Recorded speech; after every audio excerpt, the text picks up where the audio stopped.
Here's 9 mistakes to avoid as you build in Sons of the Forest. First up is not spending enough time building the gridding for your base. I know it's a little tedious, but when you go to light your base, you'll be grateful. Roofing also gets a lot easier, and eventually you'll be able to remove a lot of your support beams to really open your space up, but you want to make sure that you put it all down first. Next up is not putting your solar on the roof. Not only is it a more realistic aesthetic, but it gets out of the way so you don't have to worry about it during a raid or if you're clearing some trees. Just connect it to one of the horizontal beams on the edge of your base and run the cables down as normal. It might take a little bit to get it all working right, but it's a much better look and feel. Third is leaving your fireplace mantle bare.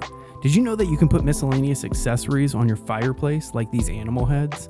It adds a much more homey feel to your fireplace, or, well, you could also add that creepy feel. Really, it's kind of whatever you're going for. So if you have the animal heads, or maybe even a human head, go ahead and use those to spice things up.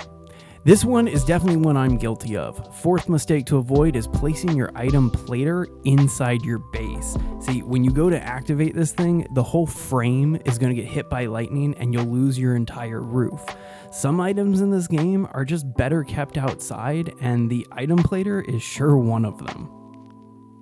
Speaking of the blueprint craftables, did you know that the hang glider launcher can be disassembled?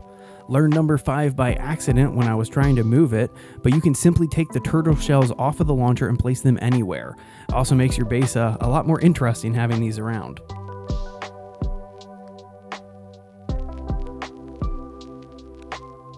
At number 6, it's not building a gate on your defensive walls. Now, you have to have flat ground to do this, and getting it lined up perfectly is a bit of a pain, but after you've placed 5 defensive walls in a row, just angle another log in front of them and you can create a gate. It definitely makes your base more secure than simply putting a door in front of it, especially with these spiked defensive walls. Plus, it's a really good aesthetic too, so why wouldn't you do the better of the two choices? Hey, Kelvin. And coming up at number 7 is not understanding how Kelvin's resource gathering works. Look at the book here. You'll notice that there's no stones available, but if I throw a stone on the ground, we now get the option to send Kelvin out looking for stones. I found that if you do this, he'll go a pretty far distance to look for them.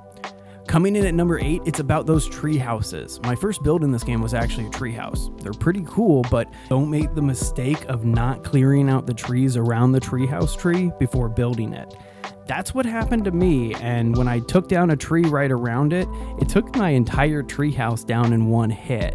They've made this a little bit less impactful, but as you see here, it's pretty devastating to what's happening. This is the tree that's inside, and we just take out an entire frame on it. And so when you're building with the tree houses, be careful with it. You don't want to cause too much damage by mistake. It's always a pain to have one of your builds be destroyed this way. I remember the first time this happened to the treehouse that I was building, and I was so confused about what actually destroyed it. Last up is having a boring roof on your base. The game doesn't seem to give you many options for roofs, but there's actually a few really cool designs like this gabled roof here. If you want to learn how to build this one and virtually all the different roof options in the game, check out this video and don't forget to subscribe. Thanks for watching.